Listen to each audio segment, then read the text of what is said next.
Welcome to Captions Live.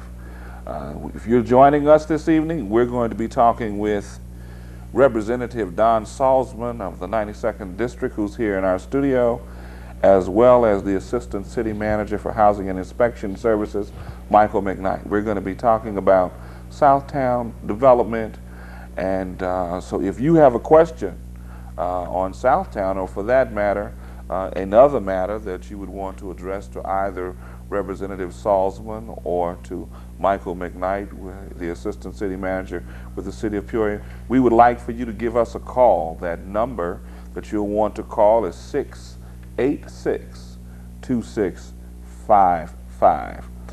To get our discussion started this evening, maybe we need to take a quick walk back at a time, Michael, when Southtown was a real bitter pill, and in some people's mind it still is, but at a point where we had a great deal of people living in some very difficult times there, and no one seemed to be really prodding to come up with the dollars to cause us to complete the relocation process. Can you take us back to that time and help us get where we are today in terms of a status report? Yes, quite frankly, like most projects that stretch out over time, Southtown hit a low, which was coupled with the recession we had here in Peoria in the mid-'80s. And it was a question that basically centered around financing. And quite frankly, given the economic circumstances and the cutbacks at the federal level, we just, in plain English, had simply about ran out of money. And at that time, thanks to Representative Saltsman, who was instrumental in getting the first grant, particularly out of Build, Illinois, he helped along in that, which kept us basically hobbing along until the decision was made with the city to take and borrow a couple of million for off-track bedding. Once that was done, and as you may recall here recently, the council authorized the city to proceed with the completion of the buyout. Before you get to the discussion of the relocation efforts, I'd like to get a comment here from Representative Saltsman about what prompted his interest in focusing on bringing dollars to deal with relocation. Frequently folk who are occupants of Southtown don't necessarily see a relationship between Springfield, their state representative, and their condition. What caused you to get involved in Southtown and to look at Build Illinois as a source of funds, Don? Well, living on the south side most of my life and being involved within neighborhood projects and having many friends that lived in the Southtown area, I knew that it was one of the #1 priorities that the city was locked in with, and the federal funding was gone, and at the time it was at a standstill. And when we were getting ready to make appropriations with our Build Illinois money, it was very late at night. In fact, never forget, it was on a Friday night in Springfield. We were in session about 10 o'clock, and I tried to call at that time City Manager Jim Dakin, and naturally on a Friday night at 9 o'clock, you're very seldom going to catch a city manager unless he's just getting home, as busy as they are. So I contacted the mayor at his home, and we confirmed with each other that Southtown was the #1 priority, and he asked that the $2 million be appropriated for the relocation of the people in Southtown. So that's what prompted it, and of all the money that was appropriated with Build Illinois funds, the Peoria money was the first one that was paid off. It was sent in increments of thirds. Like the first check came for $700,000, the next one for $700,000, then $600,000, until the $2 million was used to make sure that these people had the commitment that focused on them. And at that, why, it's been successful, and since then the city has picked up their responsibilities, and through off-track bedding and the bondings that they saw through the profits from that tax, finally I found out from Assistant Manager McKnight, I'm very happy that all the tenants are moved out of the area that was designated to be the first phase. Mike, You know, as I think back over that period, yourself, some of your staff took quite a few lumps in terms of, you know, people don't want to hear about there's no money when they have a problem. And somebody has to be normally the finger pointed. That the city dragged its feet, the city didn't keep its commitments. What exactly what were your directions once you began to get money on stream to complete the relocation process? Well, the primary focus was homeowners. They, as a class of displacees, have always carried a high priority in terms of once the project had been funded. We would approach the homeowners, and from there as a second priority, we would have the tenants, and ultimately any multifamily or commercial properties that were involved in specific designated areas.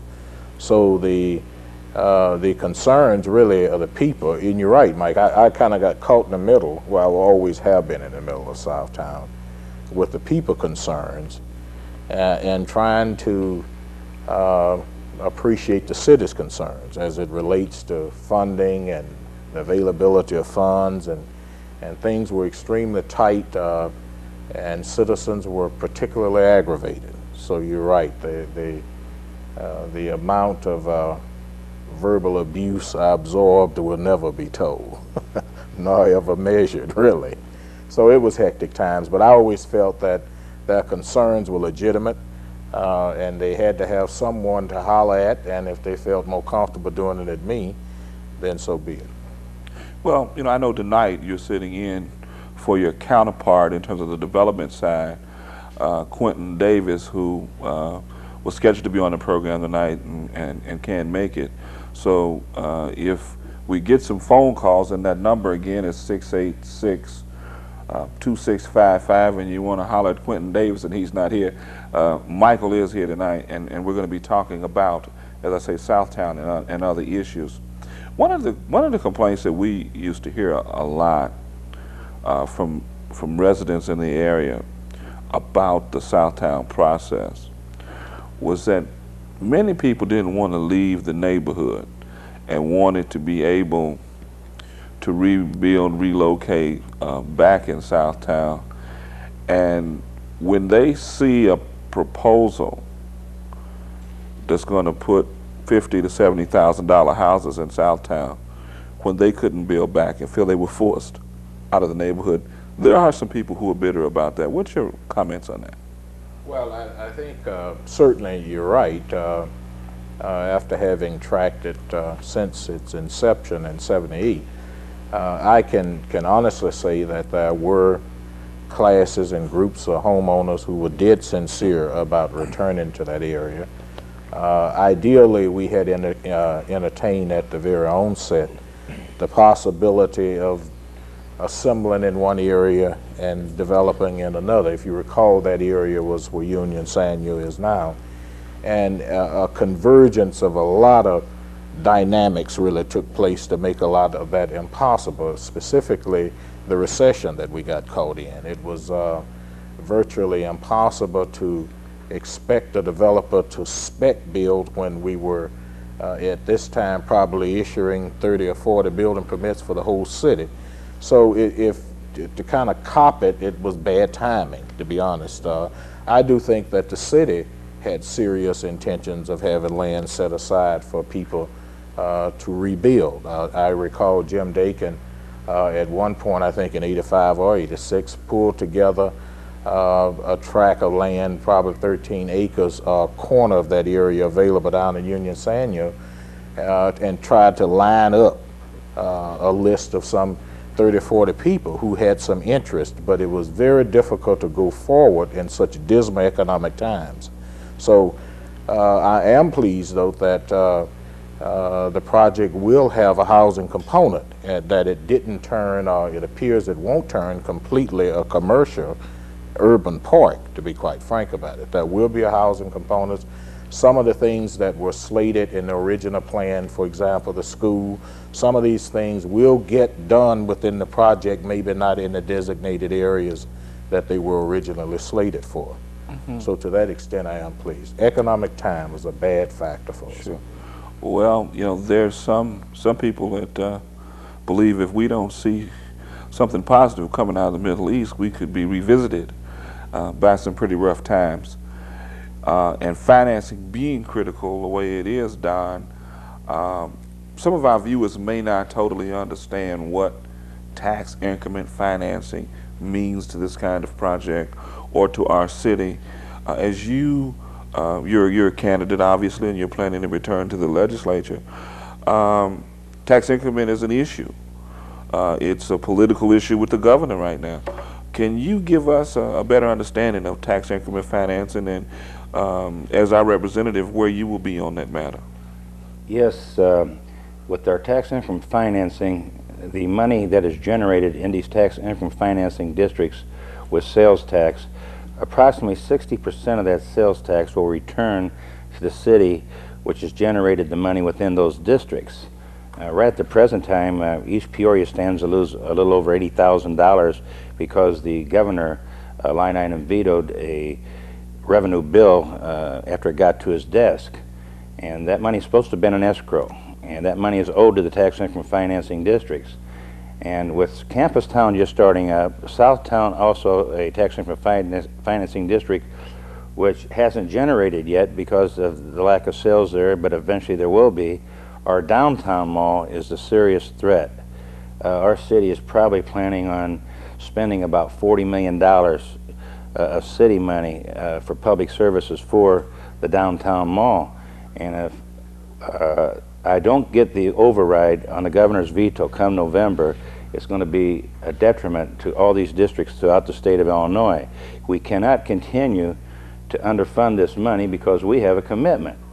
And when we made this commitment, even though it might not be the best thing for state government to put that tax money back into municipalities, but we did it. We've got 18 more years that we have to live with this program. It's built in, it was built in 2 years ago on a 20-year project, and the state will eventually be out of the business of supplementing this money.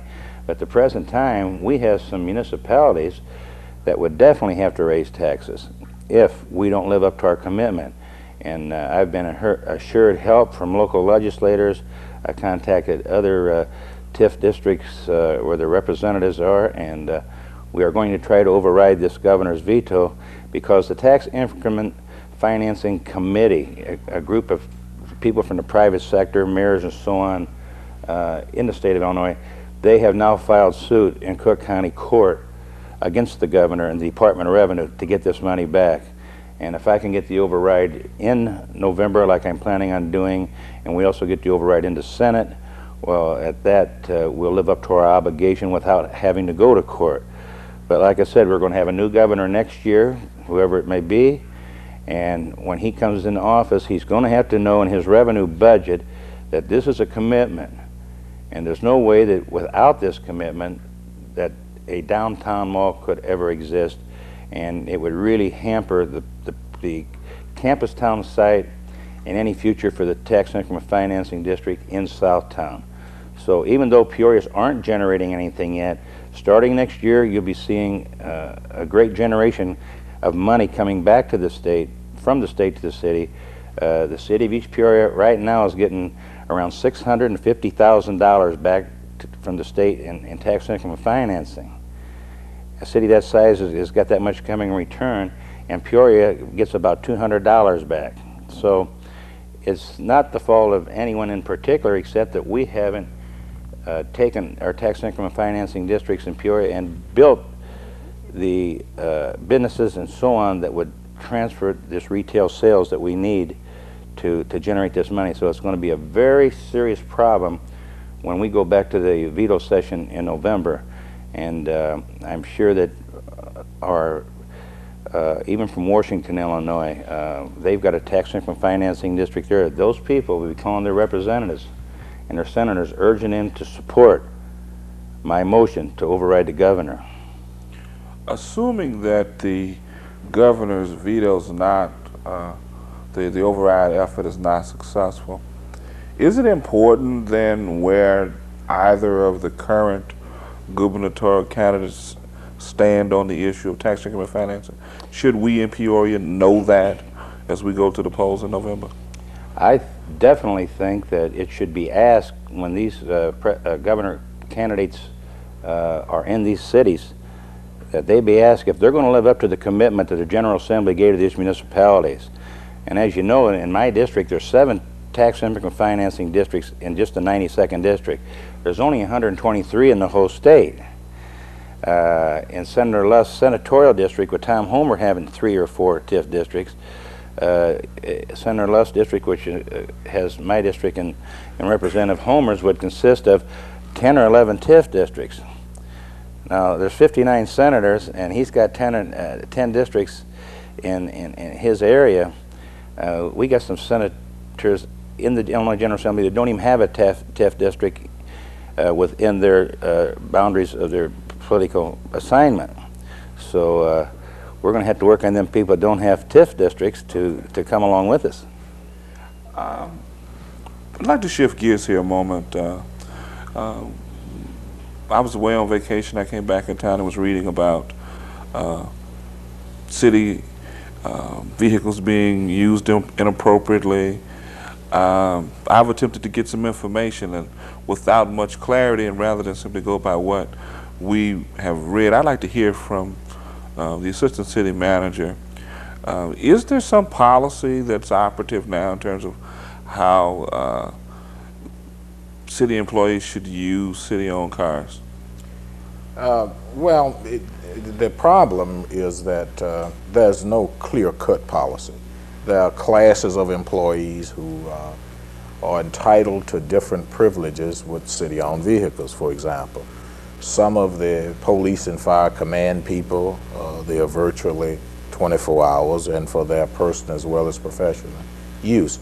But the specific issue in question, I don't want to use that analogy as a big.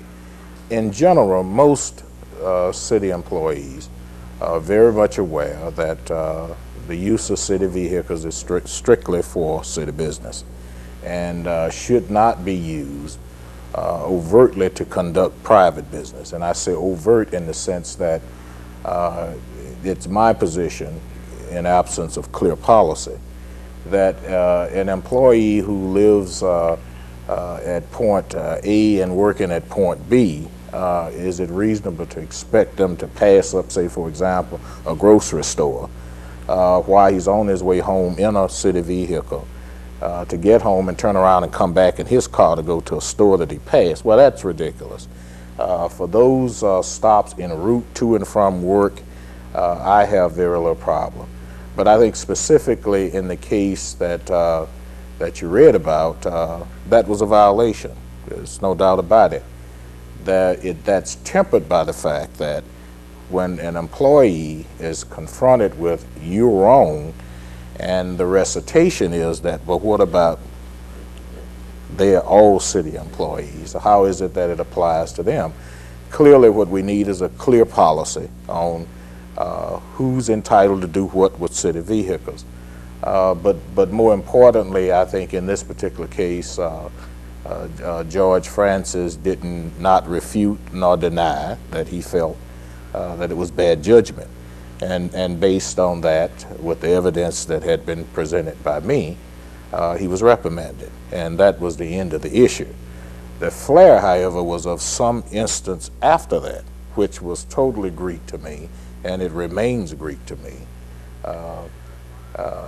To me, the issue was closed. Okay. Don't want to drag it out, but when you said that there seemed to be some employee response that, hey, if this rule is applicable to me, what about like employees who, the information that I have, it appears that similar kinds of abuses are going on. Why am I being singled out? For some outsiders who might view this, they may see that as, and I think I even read something about vendetta, something like that. Do you think that that sort of environment could give rise to that kind of analysis of the situation? You mean on the part of the employee? Yes, I do, because particularly when you're dealing with someone who is familiar with the inconsistencies of city rules And to take that approach, it would certainly leave one wondering whether or not it's personal, when typically that situation could have been dealt with a phone call.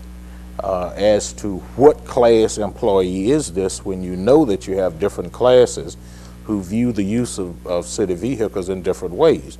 So how does the employee feel about the incident, and whether they feel it's a vendetta? Well, George said it, and I certainly cannot second guess his feelings as to why he felt that way.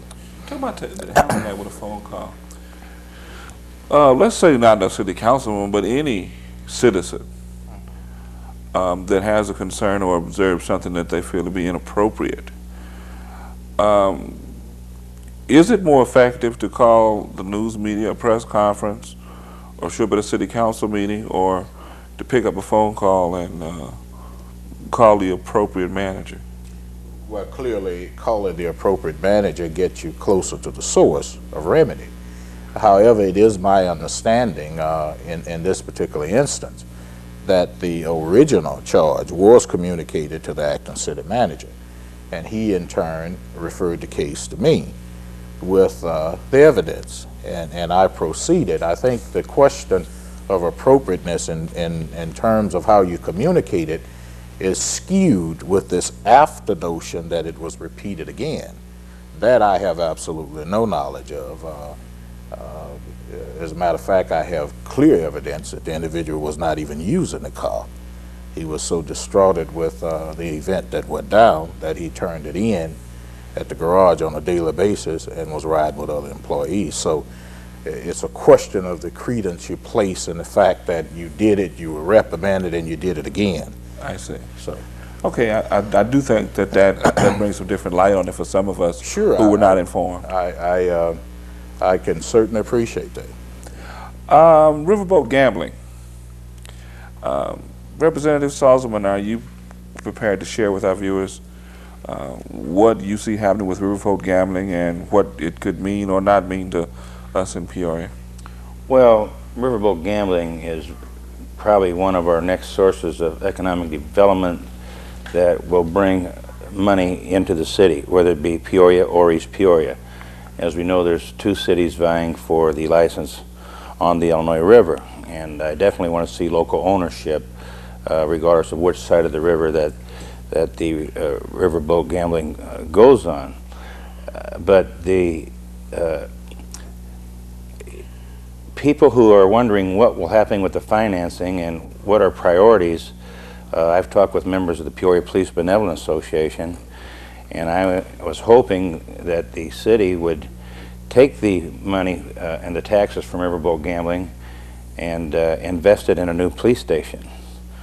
They could buy the bonds now, like they did to finish off Southtown, and I've committed myself to Dean Blair and the Police Benevolent that any help that I could give them, I think it'd be a good negotiating point between them and the city. With tourism, with everything involved, whichever side of the river gets riverboat gambling, I think it'll be a big asset to that community. I got a call from Quentin Davis, as you say, he's not here tonight, and he has two developers that want to do more on the near north side of the loop, providing if they knew that the license was coming to Peoria. And he is very interested in making sure that the license will be put on the Peoria side of the river. And also in East Peoria, I talked with the mayor of East Peoria and members of their council. They've also got people planning major development if the riverboat gambling license goes to the East Peoria side of the river. So at that, there's just a lot more to it, what will be signed in as far as money and the programs go with riverboat gambling. It'll be a big asset as far as financing for the city. Let's see what this caller is on the line here. Hello? Yes, I'd like to go back to a comment that Mr. McKnight had made about the possibility of homes being built in the Southtown area in the $50,000 to $70,000 range. My concern is that it's a known fact that financing for minorities in the city of Peoria has been very limited. In other words, it's very difficult for blacks to get financing in terms of home purchases. What is the city doing, if anything, in terms of working with the local lending institutions to ensure that blacks do in fact receive financing in terms of home purchases in the targeted areas? Okay, thank you. Did you hear the question? That's an excellent question, because what makes things available is the ability to finance it, and I fully appreciate the caller's concern. Some 3 or 4 weeks ago, just before I went on vacation, the city had filed an application with the Housing Affordability Trust in hopes of getting some $500,000, which could be used as part of the down payment to assist homeowners in some Fannie Mae-backed mortgages, whereby they could use underwriting standards that required a 5% or a 95% loan takeout to make available for both the north side as well as the center-south side. We have looked at, this was one of the things that was brought up last year in the Housing Task Force report, that at the bottom of the wrong, at the crux of the matter of affordable housing, is really probably 75% an economic issue. It relates to the availability of mortgage money, but then it goes deeper than that. It also ultimately, as you know, wind up being a question of whether or not an individual has a job and how secure it is. So when you start to talk about housing affordability, you ultimately, if you pursue the conversation long enough, you ultimately wind up talking about means of income. And to the extent that we could work multifaceted projects to make some funds available, but at the same time work on employment. You can't divorce one from the other. The availability and whether you get it is highly dependent upon your job. So he has an excellent question, and there are a couple of things the city has done. As I indicated, one, they've applied to the state IDA for some down payment assistance. And likewise, we are constantly watching the federal spigot, hoping that Secretary Kemp will come up with some money to match the rhetoric on affordable housing. Okay, appreciate that. For you, if you've just joined us, you're watching Captions Live. Our phone number is 686-2655. Give us a call, because we're going to take a short commercial break, and we'll be right back with more right after this. And we're going to come back with more on Southtown. Education makes a people easy to lead but difficult to drive, easy to govern but impossible to enslave. Did you know the Community Action Agency has scholarship funds available? Well, they do, and they're available to residents in Peoria who want to receive formal or occupational training at an accredited Illinois educational institution. Applicants who want to achieve functional literacy skills or general post-secondary education are welcome. If you apply, it's important that you demonstrate positive community or school involvement. The deadline for submission is August 31st, 1990, and applications are available at Mid-State College, Illinois Central College, and Bradley University. Applications are also available at the Community Action Agency, 711 West McBean, Peoria, Illinois. For more information about the Community Action Scholarship Program, call Arthur Welch at 671-3900 and get an education. Hi, my name is Ed Jackson. I'm the Energy Coordinator for the Community Action Agency's Energy Department. I'd like to announce that we are now accepting applications for our weatherization program. Eligibility is based on income and family size. For example, if you're a family of one, you can make approximately $7,000 and be eligible for our program. The process includes such things as insulation in the attics and sidewalls, caulking and glazing, replacement windows, and replacement of deteriorated storm doors. Also included in our weatherization package is such things as smoke detectors being installed by our crews, and we can possibly help you with some repairs and tune-ups of your existing furnace or heating plant. Applications are accepted Monday through Fridays between the hours of 8:30 and 4:30. For further information, call 671-3932. Welcome back to Captions Update Southtown is what we're talking about. You're joining us live. Call a friend or call us 686-2655 and ask a question of either Assistant Manager Michael McKnight or State Representative Don Saltsman. On the topic of affordable housing, I'd like to go back to that one, Michael, because when we talk about affordable housing, those of us who advocate on behalf of housing for low and moderate income people, to date what's been proposed in the minds of some of us doesn't even broach the subject of low and moderate income. When you start talking about coming up with $50,000 to $70,000 for a place to live. Moreover, with the recent environment in public housing and the rash of calls that we've gotten for people who are looking for somewhere else to go because of either high gang violence, high drug problems, what have you. Is there anywhere in the city's planning process affordable housing that will in fact deal with the low and moderate income individual who's not necessarily ready for home ownership, but who doesn't want to continue to be treated as blacks have in the past? If you're black and you're low income, you live in public housing in the city of Peoria.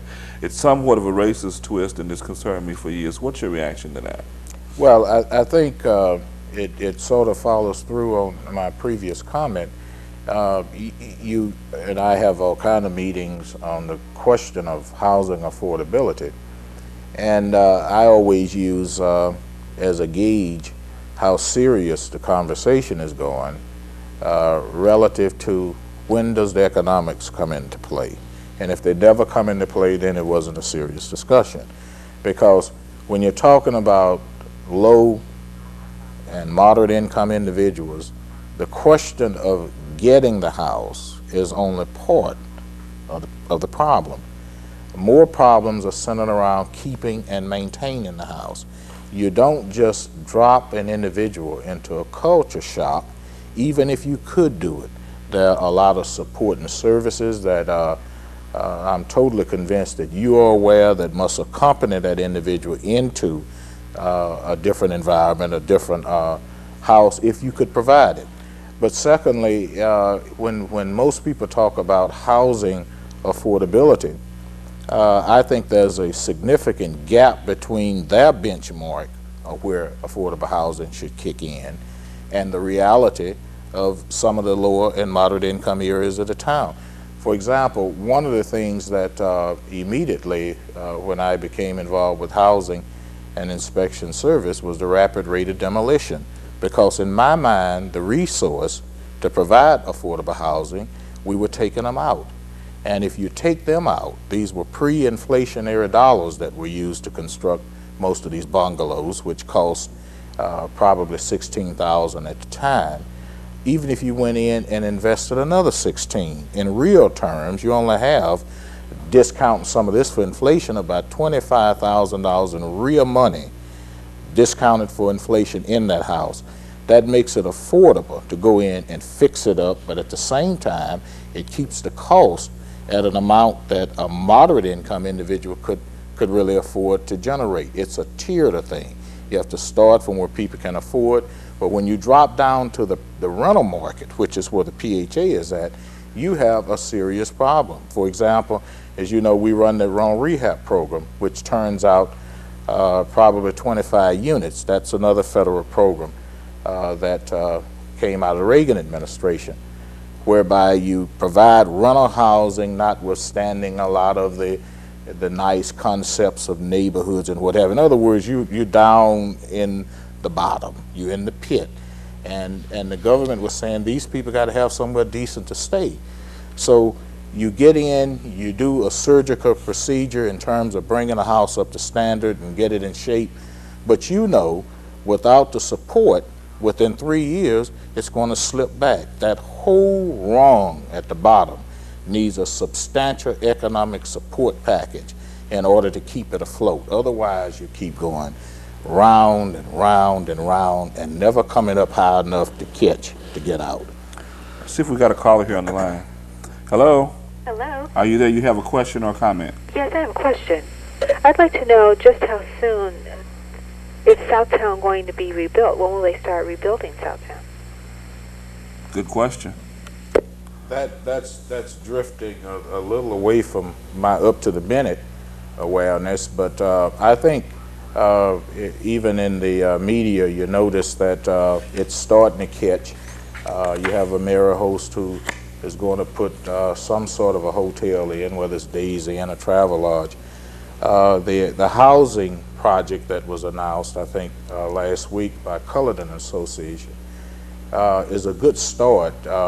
Southtown still has, in terms of redevelopment, a lot of misconceptions that have to be tempered or erased. It's property that's available, it's prime, but there's a sense of security and easiness that has to prevail before you're going to get the kind of interest that it should be generating. I've always felt it was amazing that you could have 160 acres in downtown Peoria. Nowhere else in the country could you have that much land assembled downtown and couldn't push it. Looks like we may have another caller here. Hello? Hello, Mr. Banks. Yes, you have a comment or a question? Yes, the question I want to ask, where are you going to find affordable housing since the city was destroyed everything here on the south side and still been on destroying more here? What are you going to find to renovate down here to make affordable for the poor here? Can you say your question a little louder, a little slower? All right. The question I want to ask you is, where will you find affordable housing on the south end? After all, you must consider the fact that the city practically destroyed everything down here. Yeah, I think it's basically the same question I asked. That was my point. Yeah. We still have a lot of vacant homes in the north side, approximately from the 800 block north to probably the 1900 block north, which is also near the loop. That's affordable. They're older homes, but they've still been well maintained, and there are a lot of people that are reconstructing them and still being able to afford the payments and the taxes. And if we'll realize, last week I was very surprised, but 10,000 homes in that area had their taxes cut in half. And, I think we're missing the point of what the concerns are here, though. When they're talking affordable housing, I think we could probably go find a house for sale anywhere from $12,000 to $40,000 at any bank in town. I don't think we're talking about home ownership here yet. I think we're talking about people who have been affected by the decrease in the hourly wages available. The amount of money that's winding up in the family's pocket is a lot less, and they need to find a decent place to live. Most of the houses that were for rent or available in the Southtown, the man says, has been torn down. What is this city or the landlord of last resort, PHA, doing to create new affordable housing? I visited a public housing authority in Durham this past week where they have built 60 units of affordable housing without any federal money by pulling together Duke University funds, city block grant dollars, housing tax credits, and a variety of fairly complex financial resources to create a development that then was offered out to renters. I think what we need, and I'll, if I can comment on the caller's question, I think what we need to see is some of the private-public partnership that will provide some creative financing, that will allow us to use some of the tools through the trust fund and tax credits and other items. But I think there's going to have to be some leadership at the council or mayoral level. There's going to have to be some leadership with the board of the housing authority and the other not-for-profit housing corporations who come together and take on that responsibility to create affordable housing. I don't think we're going to see a lot of private developers running to the table to try to build housing for poor folk. And I'm just being very candid about what I think, and if you have some better information, I'd be glad for you to comment on it. Well, I think certainly there's a tremendous amount of merit in what you say. You have communities across this nation who philanthropically get involved. You have institutions who get involved in the question of housing affordability. But again, these are institutions that have recognized that the root cause is economics. And they know that a lot of that they have to subsidize. I don't think, quite frankly, we have arrived there. It's either that or we don't care. And I certainly would prefer not to think that's our position. Now, secondly, as it relates to funds available to have that direct action, and by that I mean actual developments and projects developed for low and moderate income. Well, one of the silent complaints, I'm pretty sure, that that if you listen real closely to the ground, you'll hear, is that part of the CDBG money that comes here, $1 million of that is raked off to pay off Southtown debt. So you have a lot of need and not enough money to address all of that need. Now that we finally, with the help of Don and many more, have been able to get the people out of Southtown, that was a great social and moral burden hanging on the city. The next question is to find some way, and I think Councilman Kaler has alluded to this, to relieve that $1 million to start going into housing, which is really what it was sent here for. It didn't come to Peoria as a financing mechanism, which again gets us back to needing more money if we're going to be serious about addressing the true cause of people's needs. And that whole quarter level on the economic rung is suffering. Sure. One of the things I think, in fairness to our caller's question, that we ought to also deal with, in those cities that I just mentioned, it was not, as you say, totally a philanthropic kind of thing where somebody was sitting around one day and said, let me do something nice and build houses for poor people. Folk who needed housing organized themselves and raised their political voices, raised through direct action, demonstratively, the need for housing, and they began to help sensitize the social conscience of the corporate community, which in Peoria, I think all too often, our grassroots organizations and citizenry kind of sit back and kind of take a proactive approach, and they say, well, we're going to wait and see what they do. Yeah. And they generally are waiting and only do what they have to do in that regard, because that's really not an economic priority in this community. Obviously, one that seems to be more of a priority is where do we put a baseball stadium. We've seen that stadium now floating all over Peoria, and we yet know where it's going to land, but I'd be interested to hear Representative Saltsman's comments on this baseball stadium and what some are getting. You know, I'm beginning to hear people say, I hope I'll never hear about another baseball stadium. What are we going to do with this stadium, Don?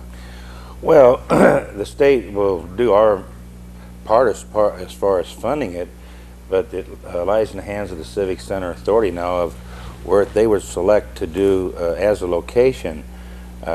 We had members of the Park District and the Civic Center Authority in Springfield. We met in the Speaker's office 2 months ago, and I didn't want the Peoria Park District cut completely out because probably 95% of the baseball fans want to keep Minan Field where it's at. They want to keep the ball team in Minan Field. Therefore, we found out that there was an intergovernmental relation that the Civic Center Authority could fund the money and channel it through the Park District, providing that was selected as the site for a new stadium. We don't have the power from the state legislature to mandate where the stadium is going to be built, but again, they're talking about it being a riverfront program with riverboat gambling, which we don't have yet. We're talking about it being maybe in Southtown, and if it doesn't go to Minan Field, I would certainly like to see it in Southtown, close to the Civic Center or the parking lot could be used in the wintertime for the Civic Center and also for the baseball stadium there. You know, I can't help but think that there are people who are watching who are saying, how can you guys find $3 or $4 million for a ball diamond, but you can't find $3 or $4 million for some housing? Well, it's the way that the tax was created. It was a software tax, a new tax that was put on software, and it was created to service and help civic centers, which none are making profit. They all need help. They use a lot of city tax dollars up, and they also need funding from the state. None of them are profitable that I know of in the state of Illinois, but Rockford's in a little better shape than we are because theirs is paid off, and we probably owe $30 or $40 million on ours yet. And when Rockford built theirs, all they built was just one stadium, one center itself, and they didn't have the theater or anything built with it, and it was paid for in, probably 3 or 4 years. Theirs was paid off. Well, we're still paying the balance, so therefore that's what the money was supposed to go for, and Center Left proceeded knowing for the economic development something should happen to put a decent stadium in Peoria. We know if we had a covered grandstand like the 4th of July at Minor Field, it was so hot people were passing out because there's no place for there's no covered grandstand there. And I kind of hope that we don't get Pete Fanaka mad. He's been very successful. We went 25 years in Peoria without professional baseball. When professional baseball left Peoria in the late 50s, we were bankrupt. The Three-Eye League baseball team here was bankrupt, and we even had the Yankees at that time. And for a man that's had a success at being successful with this program, I don't know why they don't listen more to Pete. We're going to hold on that point and see what our caller has here on the line. Are you there, caller? Yes. You have a question or comment? Question. Why do we need a new stadium anyway? Good question. Well, the bleachers at Minor Field are getting to the point where they're going to have to be replaced anyhow. And a lot of the work done at Minor was done by volunteer help from the different unions, and that's why it was affordable. It's at the point now where we are losing customers at Minor because we don't have the proper parking facilities when we have a game that draws a large attendance. And Pete told me when he was sitting on the roof on his 18-day suspension last year that he actually seen cars that he lost customers because of that. Well, his idea for parking would be a parking deck in right field, and my idea with his was to make a walk bridge across I-74 into Bradley Park with a parking lot where the softball diamond presently is there, which Pete said would be enough parking to supply the needs of that stadium. And when we got a team as good as we have, and we got the attendance, we need something a little better than a makeshift stadium. It's an excellent playing field. In the minor leagues, it's probably as good as any playing field that there is. But it's just not a comfortable stadium for the fans, and we do need, if we even keep Minor, we should have a grandstand roof to shade people, especially on Sunday afternoon games, because it's just not feasible for them. Thank you. It looks like we've got another call on the line here. Hello, caller, are you there? Yes, sir. You have a question or comment? I have a comment. Go right ahead. I just believe that if you build this sucker downtown, we're going to have all kinds of growth around it, and it can only be a positive thing. There can only be more hotels, more restaurants, more everything. And with the new management taking over the Civic Center, they've already come out and said they needed more hotels, you know, to get NCAA basketball, and I just believe if you have one thing growing, there's other things going to grow with it.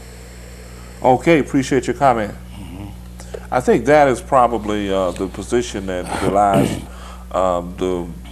the interest that Senator Luff has been conveying, and that is he wants to see it committed to promoting other growth and development. And I think that I thought you said you if it didn't happen at mine, and you would concur with that. Is that correct? Well, definitely, and I hope that whoever makes that decision takes in consideration what economic development is going to come with it. And what I'm talking about is the fans. I was in the 4th of July parade in West Peoria, and every block I walked, somebody yelled, "Don, keep the ball field at mine, and the sentiment of the fans that go to the game, that's what they want. And sometimes we got to do what the people want. Okay, you have a phone call. Yes, I believe what the first caller just said. It would bring more business to the downtown area. And also, I think they should clean it up first, because I'm black also, and I'm afraid to even go down there on the other end thinking what might happen. And if there's a stadium, and the majority of the people who go to the baseball games are white, and I know they're afraid. I mean, it should be cleaned up first before you guys decide to move the stadium down there. What should be cleaned up? The area down there. When you're talking Southtown? Uh-huh. Okay. Okay, thank you. You want to comment on that, McKnight? Relative to the Southtown site? I know the city administration's official position is they're opposed to the diamond in Southtown, particularly the location that's been suggested. Are you in a position to comment on that at all? Well, nothing other than to concur with the caller's perceptions that security is a concern. Security is the gloom that hangs over Southtown. So it certainly doesn't surprise me that she feels there's a general perception that people wouldn't feel safe and secure. So I agree with her that certainly that issue would have to be addressed with a lot of high visibility. And I say perception because I'm not convinced that it's any worse there than anywhere else, but we're dealing with perceptions.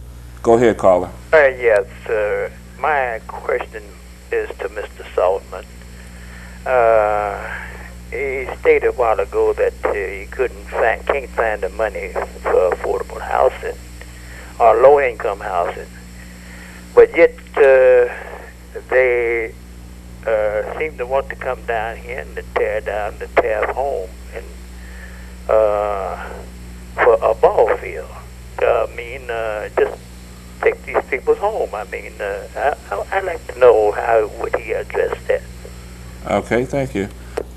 For the record, I guess you could defend yourself, but I don't think he said that he couldn't find the money. I think he indicated he had found $2 million to help move Southtown along, but the particular money that's being proposed for the ball diamond was earmarked for civic centers only. But anyway, go ahead. Well, yes, I never did have any intentions of tearing Taft homes down, and I've had several meetings with people on the near north side. I've met with Dave Kaler and his group, and they have had people there that testify that they do not want the Taft homes tore down at any level. They want them remodeled. And the PHA has already taken that stand, and it looks now like Taft homes can't be touched.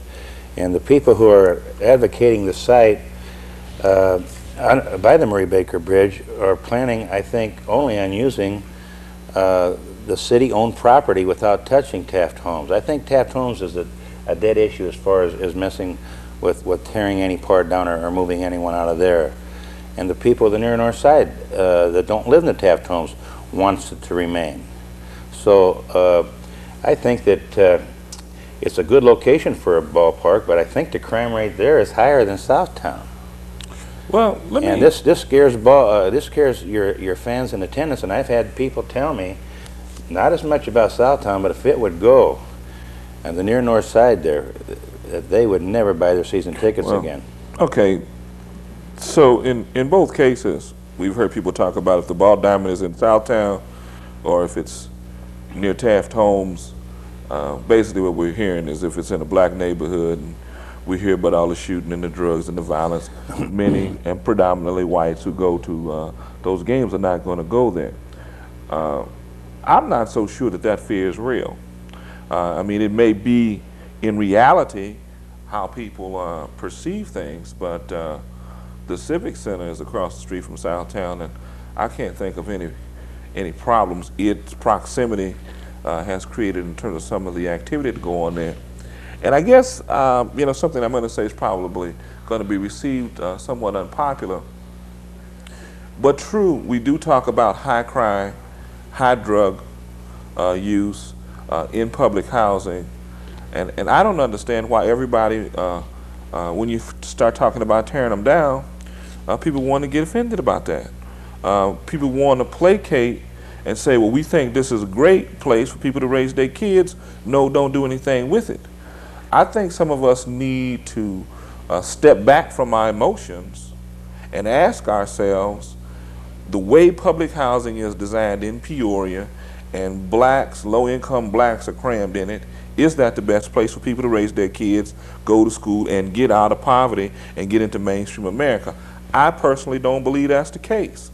And I think for us to say something other than that would not be honest with our children and their future. Now, maybe white politicians can't say that because it might be viewed as racist, but the facts are the best place in the world to build a neighborhood is not the way public housing has been designed.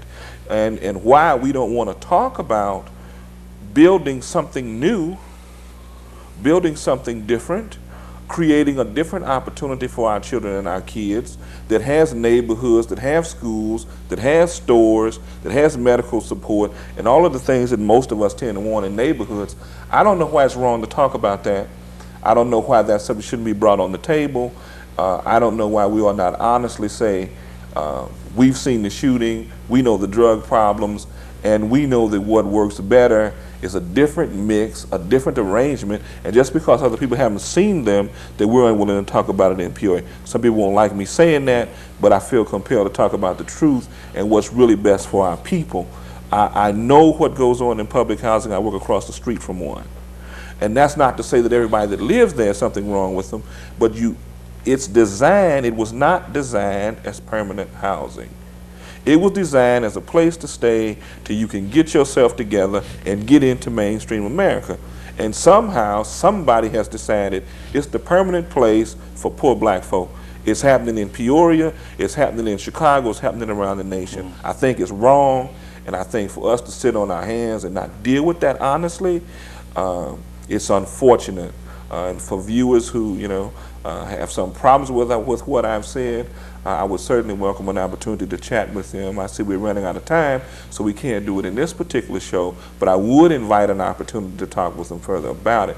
And certainly I can understand the skepticism that, hey, you're going to tear our thing down and build nothing back, because we've seen that in Southtown too. But I do think that we in this community, it's high time that we look at what's happening around America and see if we can't build better, more decent, affordable housing for folk in our area. Other cities are doing it. Other housing authorities are doing it. Poor people are not being just treated as though this is the best we can do for you because Ronald Reagan gutted the HUD budget, and what he didn't gut, some friends and colleagues stole. And, excuse me for that remark, but that too is my personal opinion. I think what we got to begin to do in Peoria is get more serious about housing. And yes, it's an emotional issue. I don't mean to get off on a tangent, and I want to thank both of you for coming and visiting with us and being open to our callers. For you and our audience who have called, we certainly want to take this issue up again, and that is, where are we in Peoria in terms of where housing is going, and are we in this city doing our very best to provide the absolute most safe, sanitary, and decent housing we can for folk here in Peoria. With that, I see I'm getting time cues to wind down. We've enjoyed it. This has been Mike Banks and Captions Live.